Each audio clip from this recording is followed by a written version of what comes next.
Afternoon, guys. Dr. Ken Nordberg with another fireside hunting seminar. And you're going to like this one. Well, you're going to especially like it because today I'm providing a really sensible tip. You'll find it, gee, why didn't anybody ever think of this one before? That you're going to want to try this year. You watch and see. Well, as a matter of fact, you won't find it in this book. It's a new thing.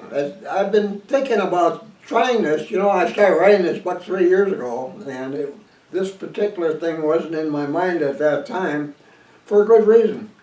It's because I've been incorporating this tip into all 6 of the stand hunting methods that are introduced in this book so long that I hardly think of it as a separate hunting method.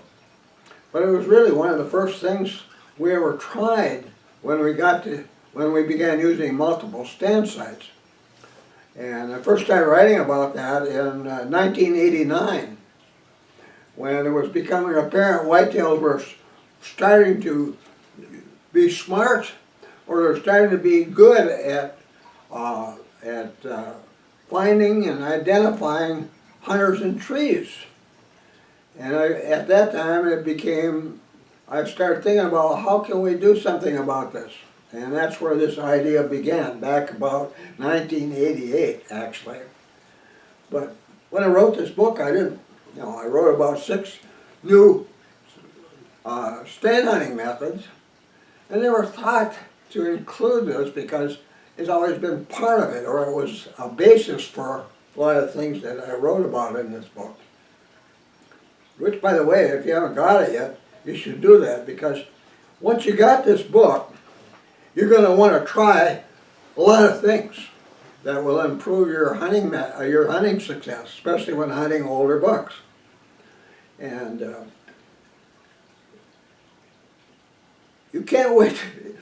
You know, these are not things that you can, it's like going to a store and buying something and then going out in the woods with it and think, oh, it's going to work right now, and that's all I have to do is get this thing and use it, and I'll see more big bucks. Like you see promised on all the packages of things that you can buy there that with pictures of big bucks on them, and it doesn't work. But these work because they're scientifically based over a long period of time, and they work. And you're going to want to use methods that you find in this book. So, but you can't just start the day before hunting season begins and expect you're going to be able to do that. So you don't want to miss out on that. Like what you're going to hear from me today. There is a hunting method in this book that I call mile-a-day still hunting, or you could call it mile-a-day stand hunting. Same thing. And in that case, in that particular hunting method, you move to a new stand site once an hour. And in fact, 2 guys could hunt together using this, both of you 100 yards or so apart, moving at the same, like at 1 o'clock or 2 o'clock or 3 o'clock as you go, through areas that you scouted well before the hunting season. Well, this is an area that's full of deer. Look at all kinds of deer sign in here. Ground scrapes and antler rubs and tracks and droppings and trails all over the place. Really good, really a promising area. And that's great hunting, and it's kind of fun. And if you're a restless guy, that's what you're going to want to do. But this particular hunting method I'm going to talk about, I call progressive stand hunting. Probably never heard of such a thing in all the years you've been deer hunting. But I'll bet you anything, you're going to want to try it this fall. And you'll be glad you did. Now before I start, let me mention one thing. Be sure to subscribe to my YouTube channel. Poke that red button. I really appreciate it. I mean, it's a favor for me, also for you. You'll be notified every time I submit a new YouTube presentation, and so you don't have to be searching to find out if I have or not. That will save you some time. And also, if you like what you've heard, and I can't imagine you won't, be sure to poke that little thumbs up button down below there too. Well, so with that, let's get started. Let me tell you about this progressive stand hunting technique. It was started about early 1970s. I think about 1972, that sounds about right. It was at that time when we began to realize that within a day or two after we set up a deer camp in our Aiken County hunting area, study area, that deer stopped using trails and even a feeding area within 200 yards of our camp. You know, our camp, we made noise. We set up camp, a bunch of guys talking and laughing and all excited being there, and cutting and chopping wood and stacking wood to heat the tent during the time we're there, the 2 weeks we're there, that kind of stuff. So there was no doubt to deer living around our camp, especially those older, more experienced deer, that there was a bunch of hunters over there, a bunch of people, and it's a little bit intimidating to them. So they moved away from the camp and then come back into that area until after we left, obviously. Well, then I started thinking about that. Well, when opening morning comes, hunters from our camp would be going in all directions to go to stand sites. And back in those days, we were only using one stand per hunter. We were building elevated stands, tree stands actually, between trees close to one another, with branches from other trees. They were stout branches and made platforms and ladders going up between two trees, and even a railing around the platform up on top. I wanted railings there so my young kids wouldn't fall out of trees. I mean, we didn't have nobody thought about using any kind of a harness back in those days, and we didn't either. I'd go up there and crawl under the railing and get up there, and so. But anyway, but just one stand site per hunter, like a lot of stand hunters do today. But I thought, well, probably when we all head to these different stand sites, we're having the same effect on those hunted areas as our camp was having on deer in the surrounding area. And figuring that probably after a day or two, that new ring around our campsite was devoid of deer. And it seemed like that's actually what was happening. So then I thought, well, I think we can do something about that. And it was then that I decided that we'll start using multiple stands. And what we did is, in the beginning, is create 3 stand sites for each hunter along these trails going out from our camp area. Everybody was going to have 3 stand sites from then on. And we would use them progressively. Like, first 2 days we'll use the ones nearest camp. Next 2 days we'll use the ones next closest camp. And on the 3rd day go to the one furthest away. And the advantage of that would be that each time we made a move, considering that, first of all, considering the fact that these stand sites that we use for each hunter, and they were all permanent stands nailed together between trees, but we made those stand sites 2 or 3 weeks before the hunting season began, 3 for each hunter. And we knew that when we did this sort of thing, that we were alarming deer. All the hammering and talking and 3-4 guys working on one stand site at a time, and we were all doing this kind of thing. We were alarming deer. And the most sensitive of those deer, the ones that would respond the most and the longest, would be the big big bucks that we hope to take. So we made it a point to always get this work done 2 to 3 weeks before the hunting season began, to make sure that those bucks and other deer that were alarmed would be back in their home ranges doing normal, predictable things by opening weekend, things we can predict. And not only that, after that 2 to 3 weeks, there would be absolutely no trail set that we had made when building these stand sites in the areas where those stands were. So by then, by the opening day, these deer were used to seeing them. They were becoming well acquainted with these new structures we were building out in the woods. And trails they used that went right by them would be used again just like they had before we did this thing. Ground scrapes that were usually in the spots, near the spots where we built them, were there again beginning the middle of October. And I got pictures of our stand sites we made back then with fresh ground scrapes right next to them. Because the bucks, the older dominant bucks tend to make their ground scrapes at traditional sites year after year after year. And there they'd be.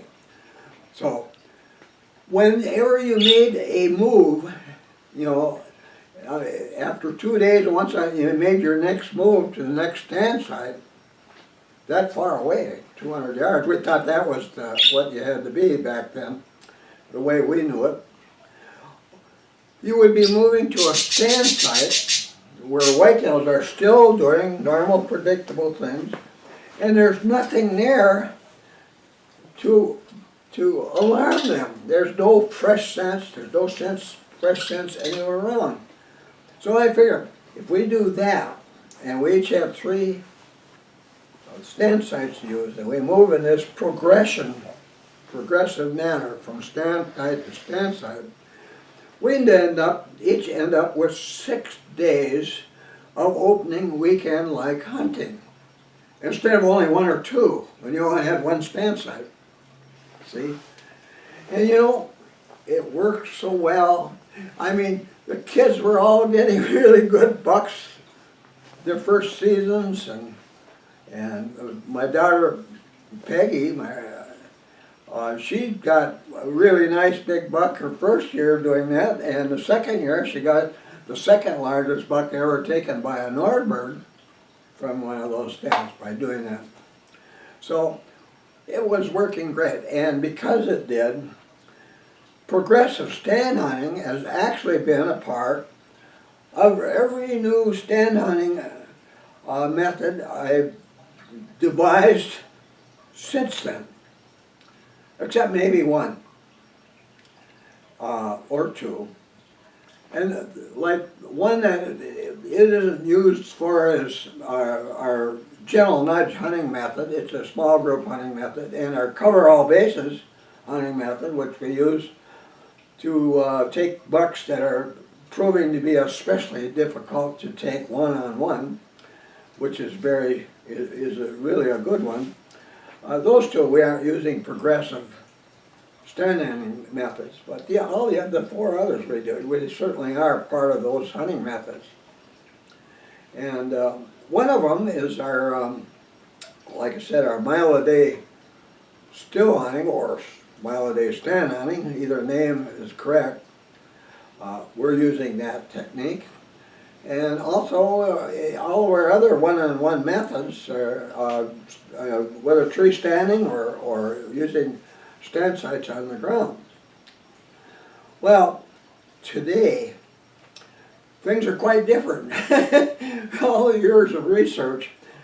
Today, about the only place we use tree stands anymore are sites that we use on opening weekend only. And all of us don't use them anymore at all. 2 of my sons and their sons are still using tree stands on opening weekend, which are selected and prepared 2 to 3 weeks before the hunting season begins. And they always get bucks on opening weekend. The rest of us are using ground level stand sites only. And the reason we're using ground level stand sites is for a couple of reasons, actually, is that we've learned that older bucks commonly, not always, but very commonly, I mean, I would say maybe 80% of bucks 3.5 years of age or older will begin searching for new stand sites used by us by the 3rd day of a hunting season. First 2 days, they might not yet realize they're being hunted in this wilderness area that we hunt.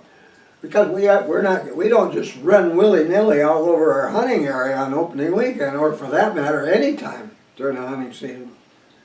So they might not even realize, the ones that are maybe further away from camp, that they're even being hunted until we actually invade their home ranges and start hunting them. But by the 3rd day, they know.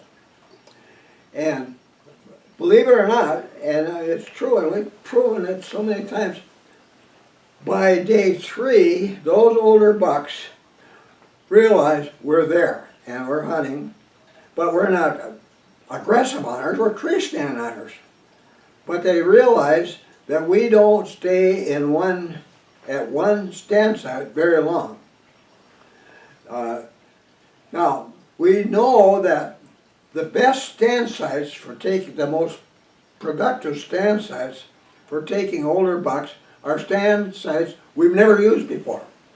These are, the reason they work so well is because whitetails, those older bucks who are experienced, they've been dealing with us for years.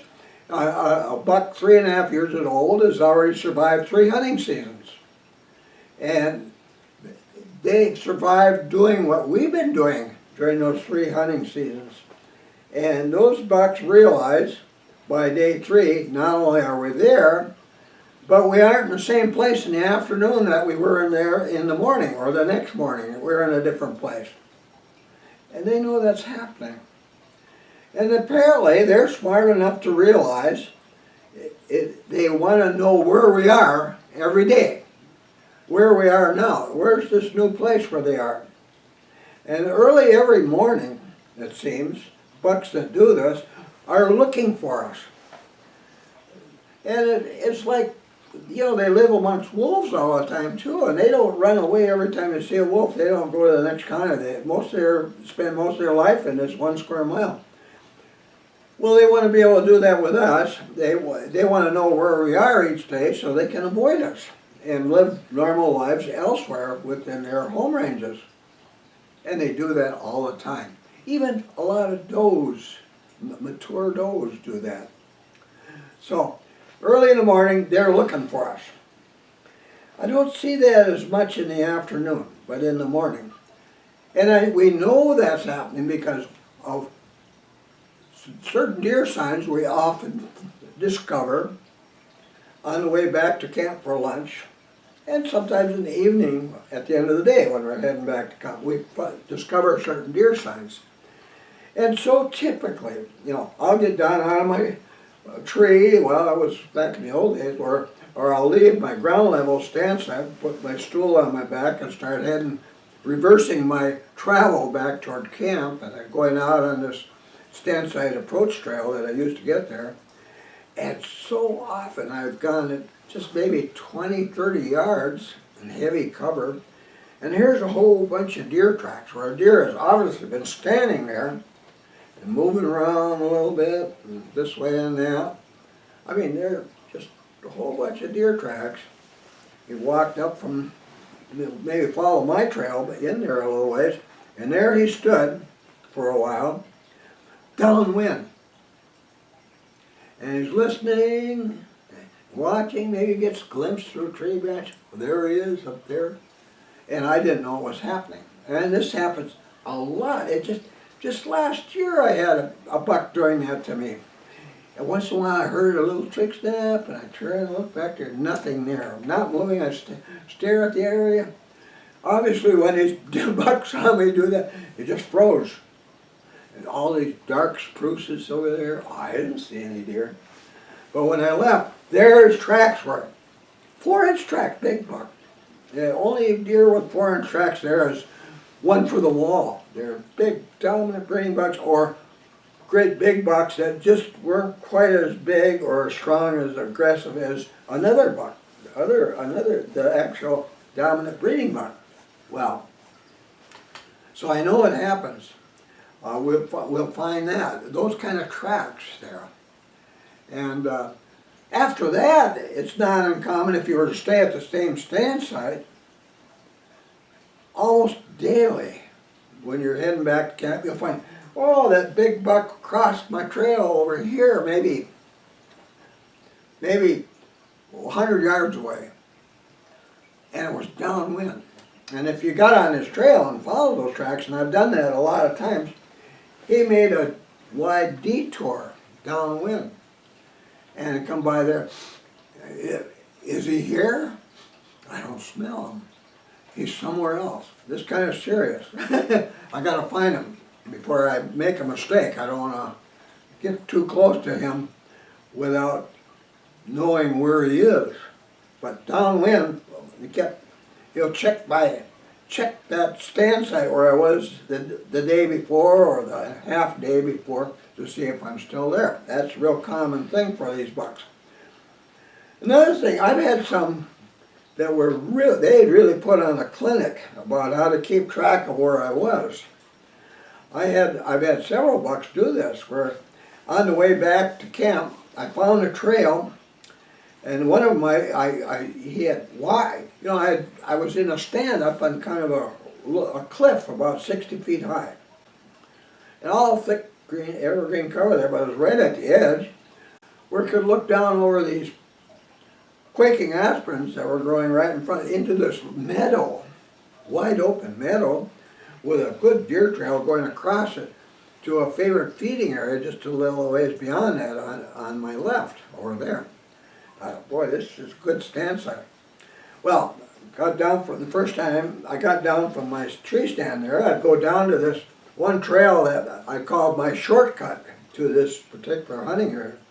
It was a good mile from camp there. And there was this fresh tracks, and he went across here toward that trail, went across the middle, and I wonder, what the heck, when did he do that? I've been here this whole time, and I've never seen him go across that opening. So I walked down that trail a little ways and found a bed. And that was it was a bed, it was snowing lightly, I remember that day too, and there was this bed, and there was a bunch of brown ferns. And there was an opening from there. I mean, any deer that laid there, all you had to do is look up this way and see me up there at the top of that cliff. And what had happened, when I came down off there, he saw me coming in his direction, going, close to that trail that went to where he was bedded, right next to the trail, and he left there. When I got there and saw that bed, and then I looked up there, I said, my gosh, this darn thing lays here, and he's done it more than once, by the looks of that bed, to see if I'm up there, and to watch me. And when he saw me leave that standard, I had to go uphill for a little ways before I could turn downhill. He left this area and went across that opening. It was like he was waiting for me to do that. And there was no fresh snow in that bed, so it had just happened, and there was his very tracks going across that open meadow, no snow in those tracks. So that's what happened. Now, how do you hunt a buck like that? Well, I've known quite a few over the years who did things like that. And some of them, I finally shook my head and said those words, how do you hunt a buck like that?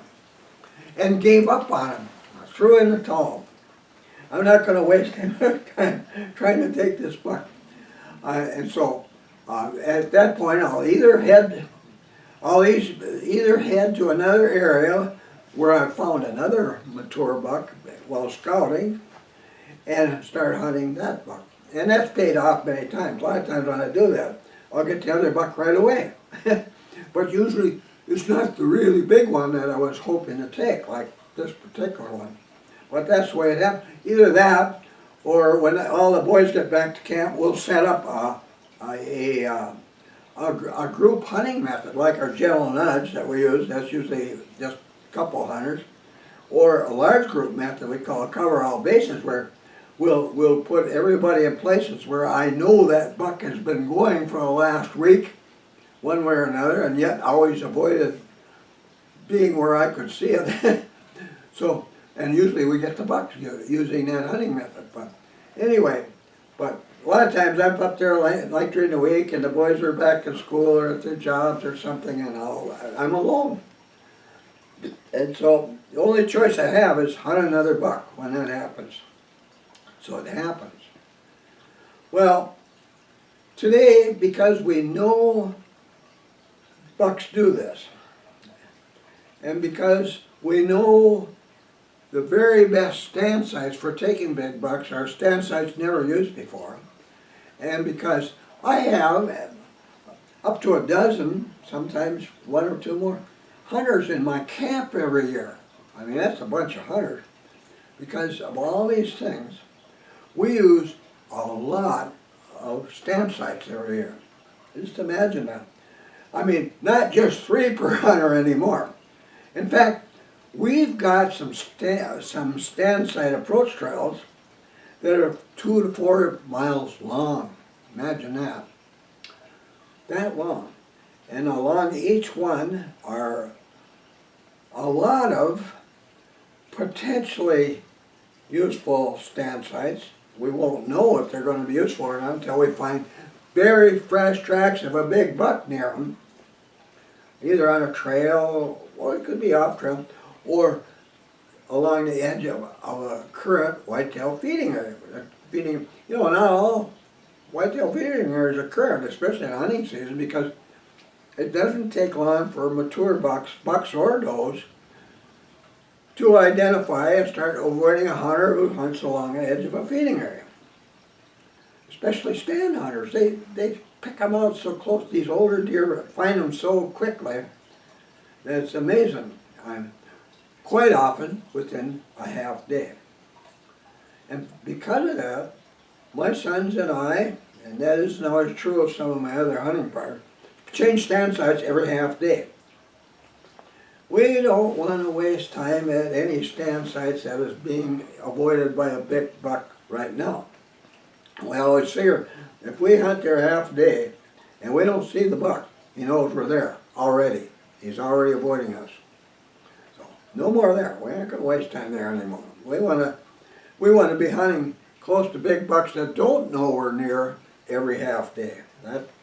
And all the things we do, like cleaning our trails and learn now to walk steadily instead of stopping up and going to a stand site, you know, never displaying hunting behavior going to or from a stand site, things like that. So it really improves our odds of getting to stand sites without big bucks knowing it.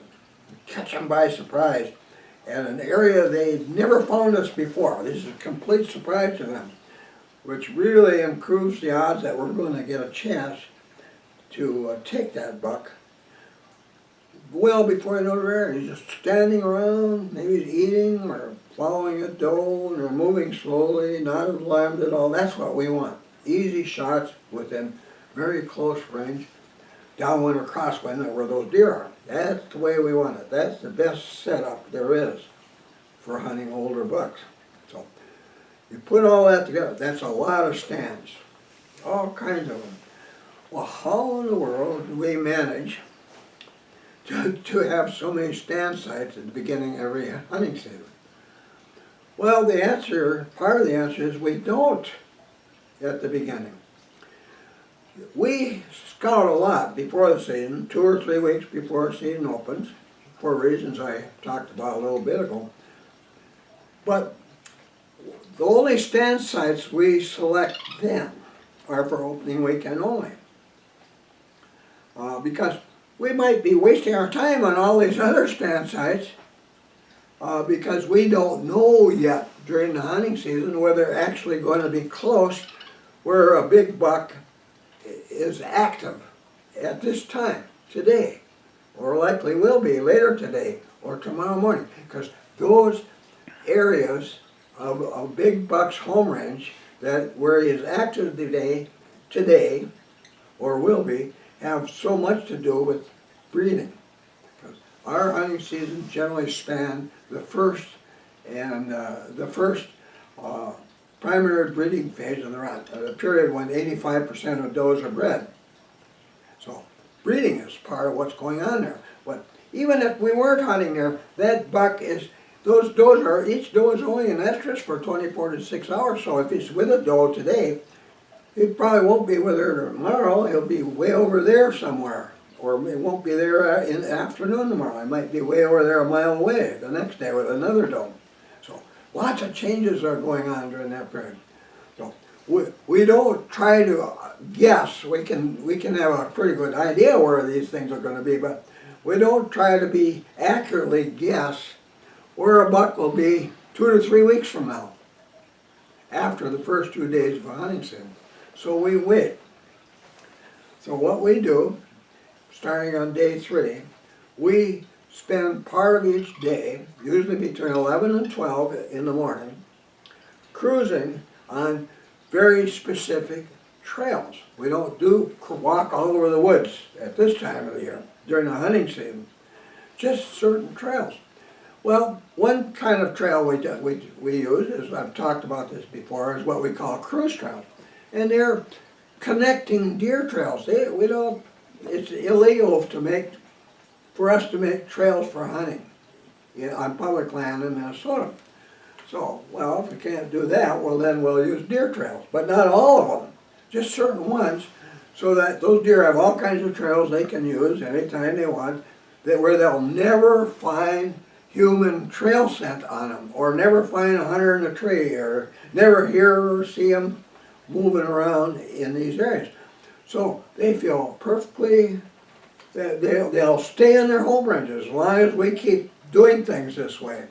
And stand hunters are non-aggressive. Once they find us, they feel safe. These big bucks, don't have to worry about, I know where he is, I'll just stay over this way. And won't go within 100 yards. I won't go in sight of that now, from here on. And I'll keep checking to see if he's still there. Well, anyway, so they stay home, which means from day 1 to the last day we're there, we have deer all through our hunting area, and including big bucks. So we always have a chance. And this improves our odds so much that we've been able to take our usual 4 mature bucks every year since 1990. Okay, so now we have all these trails. So we only select stand sites 2 to 3 weeks before the season begins for the opening weekend. And some of those are tree stand sites, and some are ground level stand sites that we hunt by using backpack stools and sitting at ground level, where the cover is sufficient to hide us really well, downwind or crosswind, or where we expect to see the buck. And that's based on where those tracks are, where that buck is active right now today, or probably will be later today and tomorrow morning. That's all. That gives us great odds for taking big bucks. That's an assumption we can always make year after year. Well then, so what we set up is each day we go out at between 11 and 12 and we find deer tracks like that. Of a mature buck, they might be 3.5-inch tracks, but 4, and droppings 3/4 of an inch in length, shiny ones that are fresh. The next thing we want to figure out is where we want to be stand hunting. Sometimes where bucks across the tracks of that trail, they were heading over this way, and there's a feeding area there. And we haven't messed with that feeding area yet. So we got back to camp, and we get out our maps, and we're, oh yeah, here's a feeding area with the wind and direction. I want to be somewhere there. Well, normally when that happens, we want to be a couple areas, not just one spot, but another spot on there, because usually we can by the second day we were there, the second morning at least, we were going to see deer there because we're good enough to get to stand sites without alarming or alerting deer as we go there. So we got another time period, another feeding time, or two or three of them, two of them, while that doe is in estrus that buck is with. And so sometimes we don't know that if you have no snow on the ground, this can be hard to figure out. But even then, during this period, we make it a point to hunt current favorite feeding areas of does. And that's easy to figure. Their tracks and droppings will be all over the feeding and around, in the woods around it, those trails around the edges, that kind of thing. You get footprints 3 inches, 3 1/8 inches long, and droppings, puddles of droppings that are only a ½ inch long. That's a doe. So that's good. That's our decoy. So we want to be there. Even if it isn't an estrus, if that buck is between does nests and he's searching for it, he'll probably visit that doe today during the feeding cycle. That's when it really happens. So good place to be. Sooner or later that works out. But anyway, wherever we hunt, we're never stuck with one stand site. We got a whole series of them. Well, we got a stand site trail that's so a good 2 miles long. We call it the Slippery Rock Trail. And theoretically, at least, there's 100 potential stand sites along that trail. It's a big, long one. And we can hunt that progressive. Just imagine that. You're going along there on this trail, and everywhere you go, you've never been there so far this season. And you come to those tracks and oh, I'm going to back up from here and sit behind or front this big popple tree with all these hazels and other brush in front of me, and maybe a big fallen evergreen, which are beautiful for ordinary stand site that whitetails never say boo about. They're not concerned about fallen trees. See them all the time. But anyway, our scent there's none of our scent there. It's a spot where we've never been found before by the big buck that lives there. And we always approach from downwind or crosswind, so where we expect to see the buck, he has no reason to believe there's a human anywhere near there when he comes along. Imagine having stand sites like that every day. This is why progressively hunting stand sites along a trail that you haven't been on for 2 to 3 weeks and using natural cover, nothing man-made that looks odd or sticks out like a sore thumb along the trail, nothing, just natural cover, thick cover that hides your body. And maybe not your head, because you got to be able to see from there and aim and take shots from there. But you're wearing a head net that covers the skin of your face, and gloves in your hands, so no bare skin is seen moving around when you're turning your head. And a lot of times in a place like that, I'll take a evergreen bough and stick it up there on the top of a fallen tree or natural blind of some kind of boulder, so that where my head is up, it's not fully exposed to that area where I expect to see the buck. So I have a better chance of getting my gun up and get ready to shoot without the buck seeing me when I have something like that in front of me. So, but imagine having good stand sites like that every half day you hunt, because you move progressively. You know, if you started at the furthest one and started working your way back, you'd be screwing that trail up right away. Every stand site along the way would have fresh trail sand on it for 4 days. So you'd ruin that type of hunting by doing it. You start with stand sites closer to camp and keep moving further and further. But every time you do that, you're going to have the equivalent of opening day like whitetail hunting. So that's what it's all about. Now, have you ever heard of anything so sensible in your life? I mean, And how come I never thought of such a thing? Well, now, you see what I was saying earlier? You're going to want to try this. And I'll tell you something. If you do everything seriously about this, like I'm telling you, in an area where, like a deep wilderness area, and you don't have to be that deep, wherever you hunt, in a large public land area that's well wooded, you aren't going to see many hunters after you get to be a quarter to a half mile from any road used by hunters to get into there. They just don't go that far from the road. So you get back in there a ways, you're going to be able to find hunting like I just told you about. And you're going to start seeing older bucks because you're going to catch them by surprise. They just have no reason to be afraid of going over there because there's nothing there to warn them that you're there, you see? Doesn't that make sense? So, there you go. Now, that might be awfully troubling to you if up to this time you've always been using one stand site. Every once in a while, somebody got a real buck there, big one 6 years ago, and you're hoping ever since you find another one. And you see deer there, mostly young deer, because they're not used to this. They haven't learned everything they need to know yet about deer hunters and the way they hunt. So, your one stand site, the longer you sit there, the more often you use it, the more often you go back and forth to it, the worse it gets. The trail scent builds up.